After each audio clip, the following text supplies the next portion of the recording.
Today we're going to go over the Welfare and Institutions Codes 1 through 600. I want everybody to see what they really did to America, especially here in California. Communism straight up. I don't know how they got away with this, but they did. And they have been destroying families since. I'm going to do 5-minute increments because YouTube won't let me do any longer for some reason. So let's get started. The coup against families. Section 104. So you have CASA investigators, which have the ability to look at your records and investigate the kids, question the kids, talk to whoever they want. And they're volunteers, so not really specially trained. They're just anybody off the streets, pretty much, that has an interest in children. Questionable. They're able to inspect and copy records.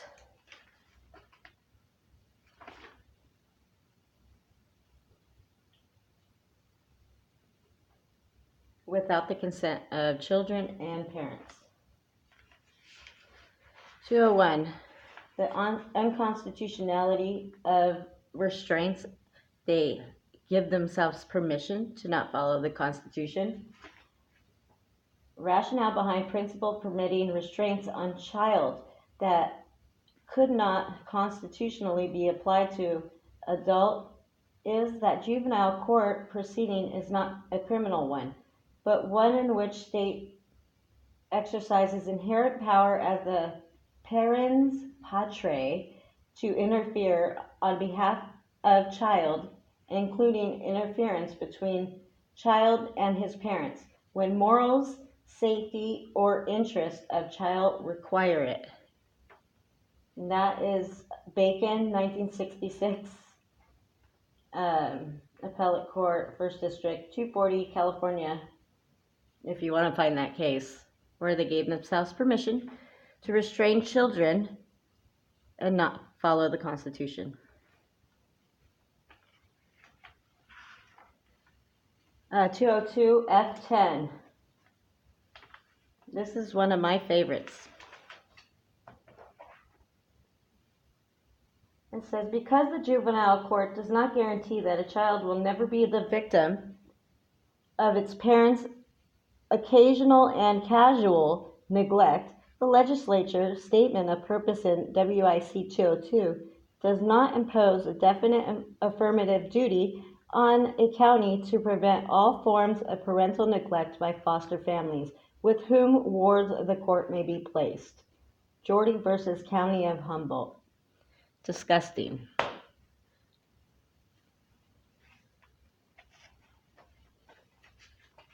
So you, as a parent, are held accountable for the risk of emotional harm being caused in the future of your children, but they dismissed any responsibility of themselves of putting a child in a foster home that neglects or harms them. So here they even state in 203, it states that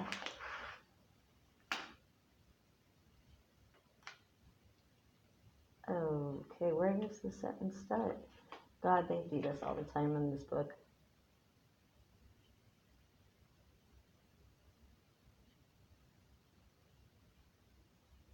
Although the need for expeditious and informal adjudications in juvenile court belies the wisdom or necessity of indiscriminate application of civil discovery procedures, nevertheless, the quasi-criminal character of delinquency proceedings requires that juvenile courts have the same degree of discretion as the court in ordinary criminal case to permit. So they're jumping back and forth from criminal and civil, I've noticed, on everything from punishment to the rights to you name it. They use whatever court they want when it comes to prosecuting or rules.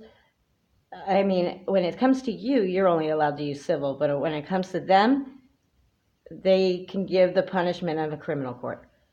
All right, let's end it there.